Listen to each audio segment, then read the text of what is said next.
Hello সবাইকে, তোমরা সবাই কেমন আছো? আমি ভালো আছি।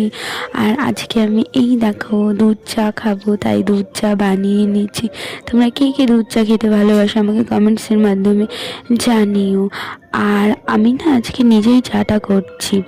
এই দেখো চা পাতা দিয়ে দিচ্ছি, এটা হলো টাটা টি গোল্ড। এটা দিয়ে চা করতে না খুব আমার ভালো লাগে। আমাদের বাড়িতে এই চা পাতাটা ইউজ হয়, অন্য কোনো চা পাতা না ইউজ হয় না।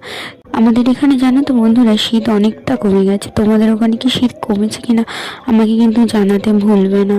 তা আমার তোমাদের সাথে কথা বলতে বলতে এই দেখো আমার চা হয়েই গেছে।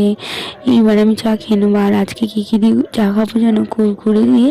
আজকে বিস্কুট নেই, আর হলো মানে বিস্কুট আনিনি। আর এই যে মুড়ি মাখা দিয়ে চা খাবো।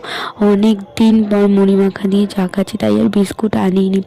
তো দেখো, দেখে না আমার এখনই জিভে জল চলে আসছে, কি ভালো লাগছে তাই না? তো চলো বন্ধুরা, তোমরা কে কে খেতে ভালোবাসো তোমরা বলবে। আমার খাওয়া হয়ে গেছে, চা মুড়ি কুরকুরে দিয়ে। তারপরে এই দেখো এই জামাটা মা বানিয়ে দিয়েছে, সেটাই তোমাদের দেখিয়েছিলাম। তোমরা হলো লং ভিডিওতে দেখে নেবে, এই পিসটা অনেক কিছু আছে সেই ভিডিও দেখে নেবে।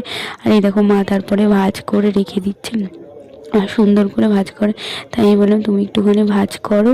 আর এই সাইডে না উল্টো পাল্টা হয়ে গেছে।